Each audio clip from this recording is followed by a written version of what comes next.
Olá, pessoal! Sejam bem-vindos de volta ao nosso canal, o seu portal para as histórias mais fascinantes e, por vezes, mais secretas da nossa história. Hoje, vamos mergulhar num episódio da vida de Dom Pedro I, que parece saído de um romance proibido. Seu caso com uma freira nos Açores e o filho que nasceu dessa união. Muitos conhecem a fama de conquistador de Dom Pedro I, mas essa história tem contornos de drama, estratégia e até de uma certa ternura.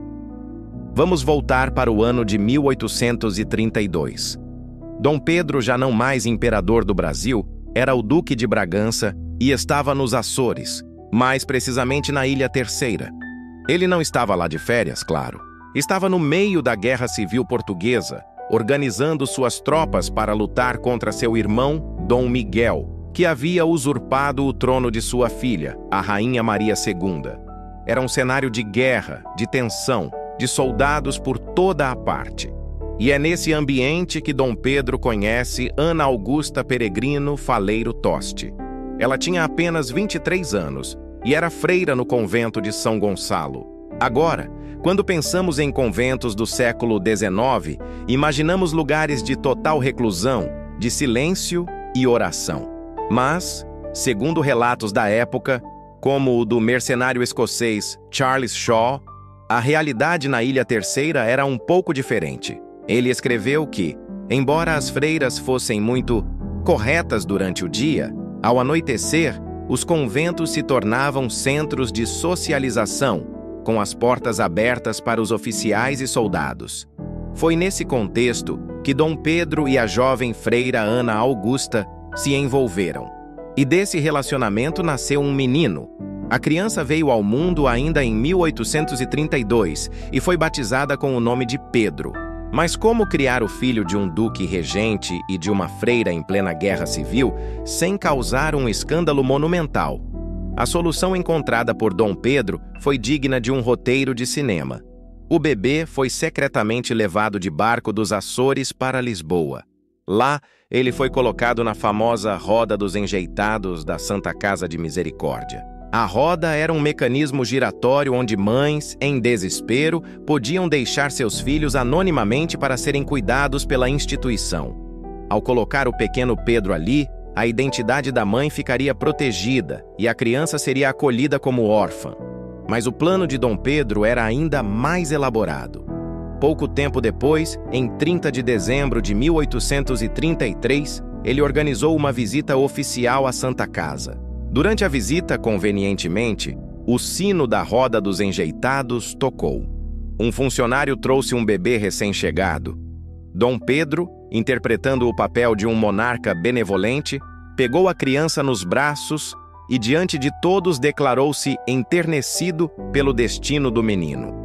Anunciou ali mesmo que seria o padrinho daquela criança e que a madrinha seria ninguém menos que a rainha de Portugal, sua própria filha, Dona Maria II. Era o seu próprio filho. Com essa encenação, Dom Pedro conseguiu trazer o menino para dentro do Paço Real sob sua proteção direta, sem que ninguém suspeitasse da paternidade.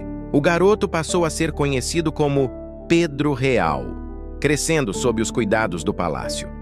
E a mãe? Para que ela pudesse ficar perto do filho, Dom Pedro arranjou para Ana Augusta um emprego como criada no paço. Assim, mãe e filho puderam conviver, ainda que sob o véu do segredo. Esse estratagema todo revela uma faceta de Dom Pedro que vai além do monarca impulsivo. Ele se mostrou um mestre da dissimulação para proteger as pessoas que amava.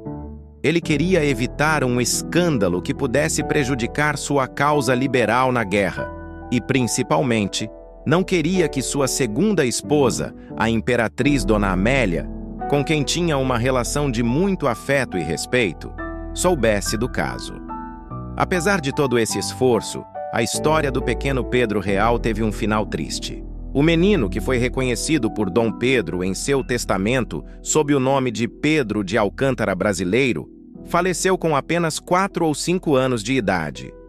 Mesmo sendo um filho ilegítimo, seu funeral foi realizado com toda a pompa e circunstância, mostrando a importância que ele tinha para o pai. Dom Pedro I, em seu leito de morte, Não se esqueceu de nenhum de seus filhos, legítimos ou não. Em seu testamento, ele garantiu que uma parte de seus bens fosse dividida entre seus 9 filhos nascidos fora do casamento, incluindo o menino que ele teve com a freira dos Açores. Essa é uma daquelas histórias que nos mostram que a vida das figuras históricas era muito mais complexa e cheia de nuances do que os livros didáticos costumam contar.